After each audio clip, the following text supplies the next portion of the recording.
Shalom.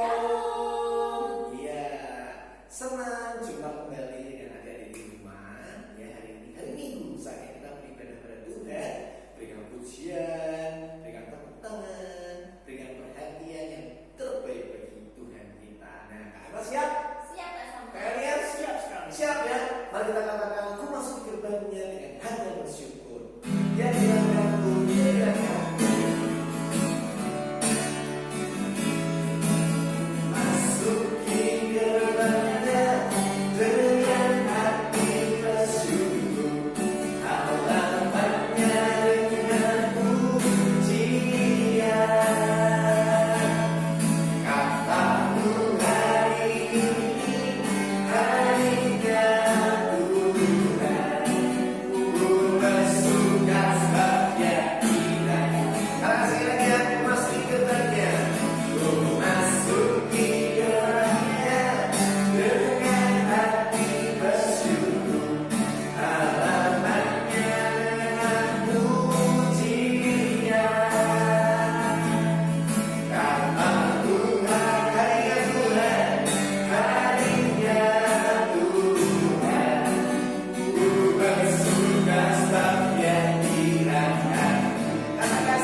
Jalan serta Yesus, jalan sertanya setiap hari.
Pujian ini bercerita tentang bangsa Israel yang mau masuk tanah Kanaan, tetapi mereka harus menyeberang sungai Yordan, ya dingin, ya dalam, ya dan harus menghadapi peperangan. Tetapi Yosua karena disertai Tuhan akhirnya berhasil memimpin bangsa Israel untuk menyeberang sungai Yordan. Kita akan mengatakan bahwa bersama Tuhan kita selalu menang. Menyeberang sungai Yordan. Hallelujah.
Saatnya kita akan memberikan persembahan yang terbaik bagi Tuhan.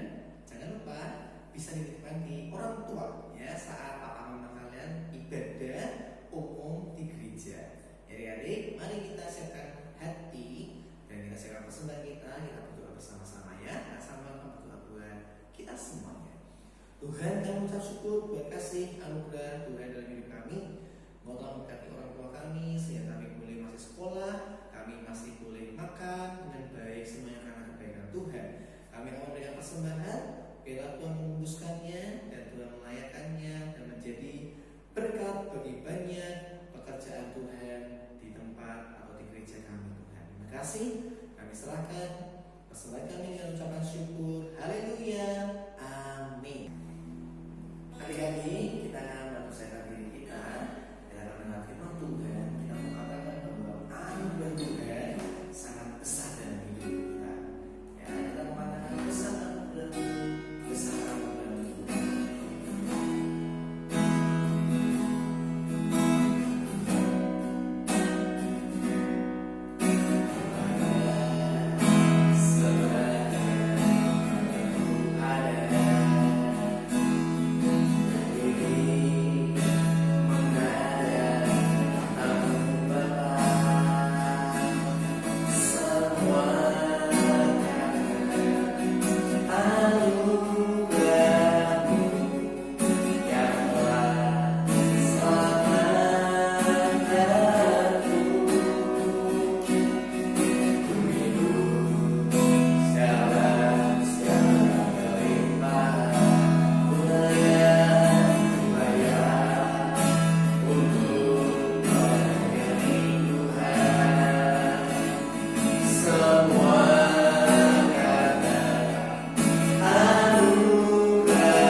Shalom anak-anak, bagaimana kabar kalian?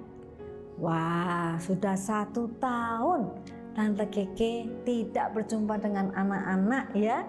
Tidak berjumpa di dalam gereja. Kita belum pernah berjumpa di dalam ibadah di gereja selama 1 tahun. Kira-kira anak-anak masih kenal enggak sama Tante Keke? Jangan-jangan sudah lupa, apalagi kalau pas kita keluar enggak sengaja ketemu. Masa kenal sama Tante Keke, apalagi pakai masker. Wah, enggak inget sama sekali. Dan jangan-jangan pun Tante Keke lupa sama anak-anak ya. Sudah lupa, enggak inget ini siapa, ini si siapa ya. Karena Tante yakin kalian sekarang jadi lebih besar, lebih tinggi, mungkin bisa lebih tinggi dari Tante Keke. Dan Tante yakin anak-anak sekalian di rumah semua sehat-sehat.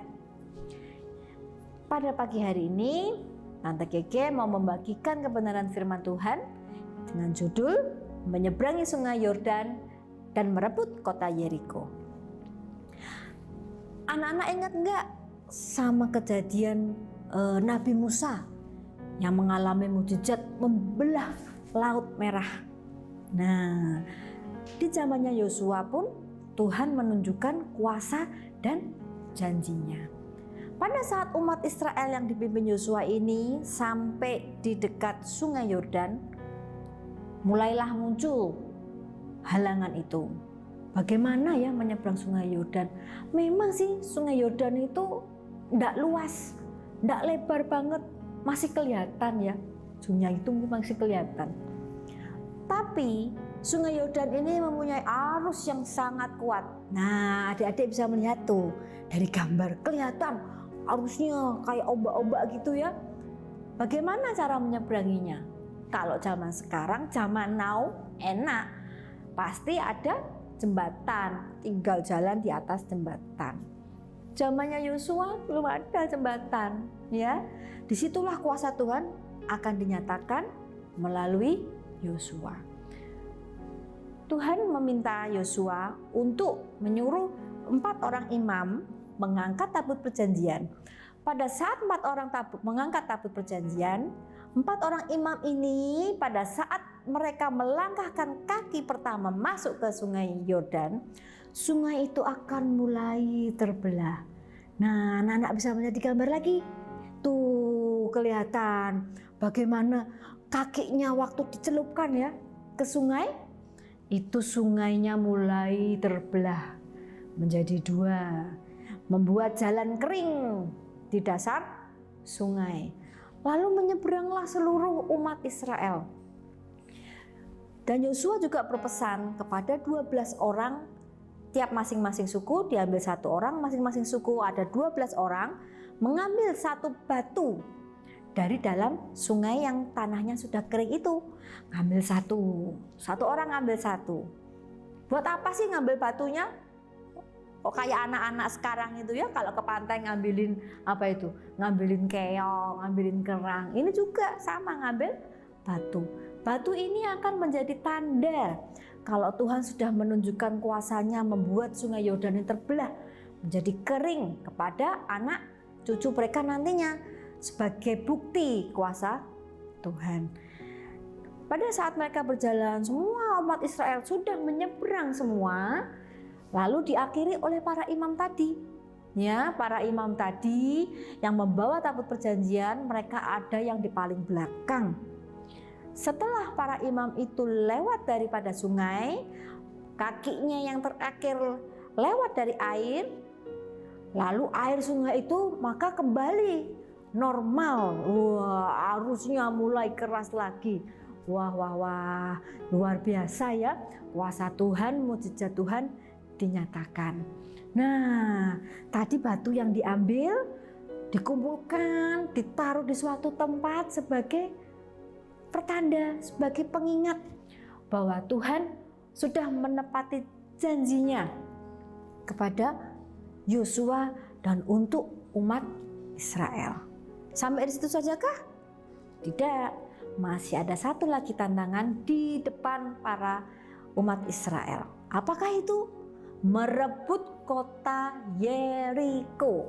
Nah, kota Yeriko ini dikelilingi oleh tembok. Ya, adik-adik pernah lihat tembok? Tembok besar?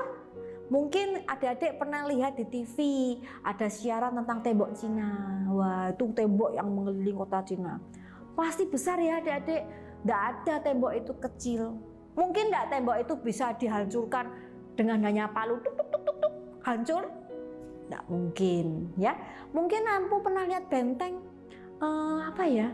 Itu loh, benteng Takeshi ya, seperti di TV-TV itu benteng Takeshi. Tapi kalau benteng Takeshi itu bikinan yang sederhana, ya mungkin cuma temboknya aja di depan, hanya 1, tapi tidak mengelilingi kota seperti tembok Yeriko. Tuhan ingin menunjukkan kuasanya ya, merebut kota Yeriko, ingin meruntuhkan tembok Yeriko tersebut. Kira-kira kalau adik-adik berpikir, bagaimana ya cara Tuhan menyuruh orang Israel meruntuhkan tembok Yeriko? Suruh bawa palu kah?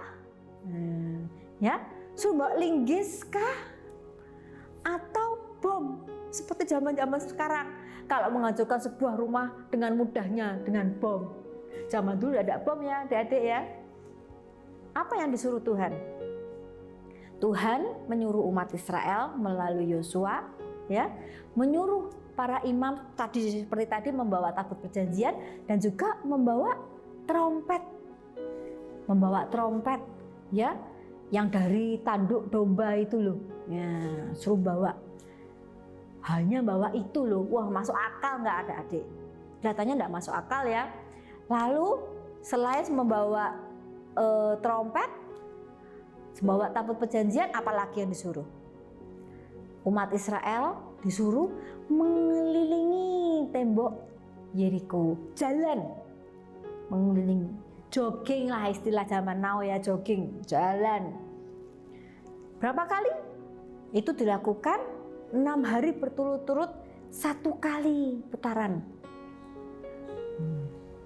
1 kali, 1 hari 1 putaran. Lalu mereka beristirahat.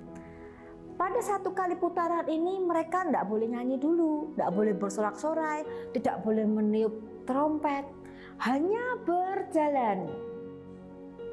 Ya, mengelilingi. Nih, lihat ada gambarnya tuh, kelihatannya orangnya rame-rame, jalan bareng-bareng, ada yang bawa trompet, ada yang bawa tabut perjanjian imamnya, sambil mengelilingi tembok Yeriko. 1 kali keliling, 1 hari mereka beristirahat. Besoknya lagi keliling lagi, 1 kali istirahat. Demikian terus sampai 6 kali. Dan hari ke-7 para umat Israel ini harus bangun lebih pagi. Mereka bangun pagi-pagi benar. Karena mereka harus mengelilingi tembok Yeriko itu selama 7 kali. Waduh, 7 kali ya ngelilingin tembok Yeriko. Dan yang terakhir, pada saat yang ke-7 mereka membunyikan trompetnya, sambil bersorak-sorai, ya bersorak-sorai memuji Tuhan. Apa yang terjadi? Temboknya runtuh. Wah, luar biasa loh. Hanya dengan bersorak-sorai temboknya runtuh. Itu adalah mukjizat dari Tuhan, keajaiban yang tidak masuk di akal oleh manusia. Tidak hanya itu saja yang terjadi saat tembok Yeriko itu runtuh. Ada kejadian yang lain pada saat tembok Yeriko itu runtuh. Yuk dengarkan Tante Keke baik-baik ya. Di kota Yeriko ada seorang wanita namanya Rahab. Nah, tuh ada gambarnya lagi ya. Namanya Rahab. Rahab itu seorang wanita yang di masyarakat termasuk wanita yang kurang baik. Ya, banyak orang yang mungkin tidak suka sama Rahab. Tetapi Rahab ini pernah menolong pengintai dari Israel yang diutus oleh Yosua untuk mengintai tembok Yeriko sebelum kota Yeriko ini akan direbut. Apa itu pengintai? Tahu nggak pengintai itu apa? Pengintai itu mata-mata. Zaman sekarang kak di film-film laga itu loh, mata-mata spy. Kalau spy pasti adik-adik langsung tahu, paham, banyak ya nonton film-film itu loh, film ini ada mata-matanya, nah, itu pasti langsung tahu. Ini sama, ada 2 orang mata-mata yang diutus oleh Yosua untuk mengintai kota Yeriko. Pada saat orang Yeriko itu tahu ada mata-mata yang diutus ke dalam kota Yeriko, mereka langsung cari di mana nih mata-matanya, harus segera ditangkap. Ternyata mata-matanya ini sampai di rumahnya Rahab. Rahab menyembunyikan 2 orang Israel ini. Tuh dari gambar kelihatan ya. disembunyikan di suatu rumah, ditutupin jerami supaya tidak kelihatan. Setelah mereka ditutup jerami, orang Yeriko itu datang ke rumahnya Rahab, tanya, "Hei wanita, Rahab, kamu lihat enggak ada mata-mata Israel?" Apa jawaban Rahab?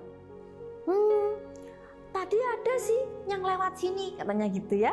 Lewat sini, tapi dia lihat sana loh, ke sana, ke arah sana, lari ke arah sana. Wah, langsung orang-orang Yeriko ini langsung cari mata-matanya seperti yang diarahkan oleh Rahab. Tapi apa yang terjadi? Padahal mata-matanya ada di atas rumah si Rahab, sedang disembunyikan di bawah-bawah jerami. Luar biasa ya, berani ya Rahab ya, wanita pemberani menyembunyikan mata-mata Israel. Lalu yang dikerjakan oleh Rahab setelah orang-orang Yeriko itu pergi, mengeluarkan kedua orang tadi lewat dari tembok. Nah, ini ada gambarnya ini, lagi diturunkan pakai tali. Karena rumahnya Rahab ini nempel di temboknya ya, ada jendela. Kalau adik-adik tahu film Rapunzel, pasti tahu semua ini Rapunzel yang rambutnya panjang ya, panjang itu. Pasti adik-adik tahu itu rambutnya dikelewerkan ya lewat jendela. Ini hampir sama seperti itu ya. Ini cuma pakainya tali. Talinya dikeluarkan dari jendela, dua orang itu diturunkan lewat jendela. Kemudian mata-mata itu bilang sama Rahab, "Rahab, kamu dan seisi rumahmu akan selamat pada saat kota ini akan kami rebut. Jadi kamu harus pasang tali merah kirmisi di jendela ini, sehingga kami tahu kami bisa menyelamatkan engkau dan seisi rumahmu." Dan apa yang terjadi adik-adik?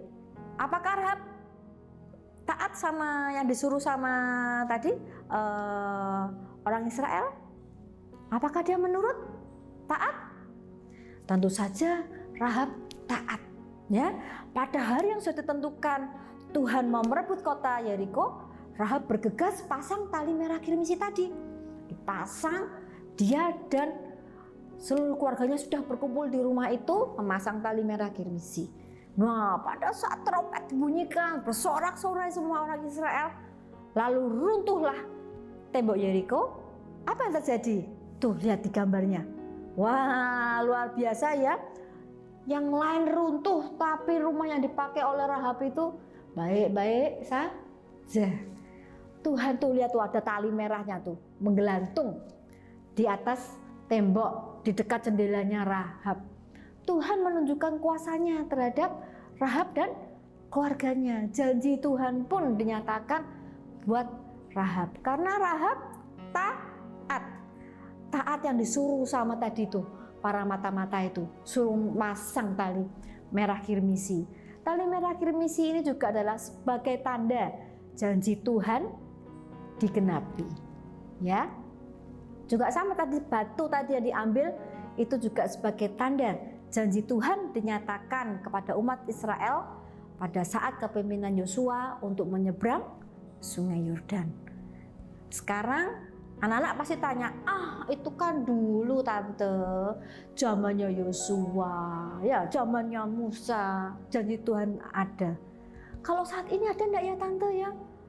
Janji Tuhan itu masih ada enggak buat kita ini tante? Pasti adik-adik bertanya seperti itu. Tante Keke akan menjawab pertanyaan adik-adik sekalian. Pasti janji Tuhan itu ada sampai dengan hari ini. Saat ini, zaman dulu, zaman sekarang, janji Tuhan itu masih ada ya anak-anak. Tapi dengan syaratnya satu, yaitu taat. Taat sama perintah Tuhan. Apa toh yang harus kamu taati, anak-anak taati? Perintah Tuhan itu apa buat anak-anak? Satu, apa ayo? Baca Alkitab. Tiap hari baca. Siapa yang sudah baca? Siapa yang belum? Waduh, ada angkat tangan enggak ya? Tante enggak bisa lihat ini ya. Kalau di gereja bisa kelihatan yang angkat tangan mana enggak angkat tangan. Kalau gini tante enggak tahu ya. Yang angkat tangan siapa, yang tidak siapa, hanya kalian yang tahu. Yang kedua, rajin berdoa. Oh sudah kok tante, saya rajin berdoa sehari 3 kali. Pas makan, nah itu enggak berdoa, bukan bercakap-cakap dengan Tuhan. Kalian harus punya waktu tersendiri. Berdoa, ambil waktu saat teduh, baca renungan, bersama keluarga, berdoa bersama-sama. Sampai di situ aja? Enggak ya? Taat juga kepada orang tua. Apa itu contohnya taat kepada orang tua? Ya kalau waktu jamnya belajar sekolah online di rumah, ya belajar anak-anak. Jangan main game terus ya. Belajar, gurunya ngobrol, menerangkan online, ambil handphonenya, kelihatannya lihat pelajaran, tapi nyambi ya, semua seperti itu pasti, yakin tante, ya pasti itu, semua seperti itu, betul? Apa tante Keke ngomong? Gurunya nerangkan, kamunya lihat YouTube, apa tuh, atau main Mobile Legends atau apalah itulah, main game-game yang sekarang lagi in, ya. Tidak seperti itu ya adik-adik ya, tidak seperti itu anak-anak. Kalian harus taat, ya benar-benar belajar yang sungguh-sungguh, sehingga nanti pelajaran yang kamu dapat di sekolah bisa menjadi bekal untuk masa depan kamu. Jadi yang tadi Tante Keke bicarakan itu, yang Tante Keke cerita, supaya kamu taat. Kalau kamu taat, semua sudah kamu lakukan, Tuhan dengan senang hati akan memenuhi janjinya kepada kalian, kepada kita semua, asal kita taat. Demikian kebenaran firman Tuhan yang boleh Tante Keke sharingkan pada kesempatan siang hari ini. Yuk, sekarang kita berdoa sama-sama. Ambil waktu dulu, lipat tangan, tutup mata, ya. Terima kasih Tuhan buat siang hari ini kami boleh kembali Tuhan beribadah online dan kami boleh mendengarkan kebenaran firman Tuhan tentang bagaimana janji Tuhan dinyatakan melalui Yosua dan juga Rahab menyeberang sungai Yordan maupun merebut kota Yeriko. Keajaiban dan janji Tuhan itu pun masih ada sampai dengan saat ini dan kami boleh merasakannya. Ajarkan kami Tuhan, ajarkan kami Bapa untuk selalu taat dan setia akan perintah Tuhan. Kami mau menurut apa yang Engkau kehendaki atas kehidupan kami. Kami percaya Tuhan terus beserta kami. Tuhan nyatakan janji Tuhan buat kami tepat pada waktunya. Terima kasih Bapa, sekali lagi kami bersyukur dan berserah hanya kepada Tuhan saja. Dalam nama Tuhan Yesus kami sudah berdoa. Haleluya. Amin. Sampai jumpa anak-anak. Adik-adik, ibadah kita hari ini sudah selesai ya. Kak Amal diberkati.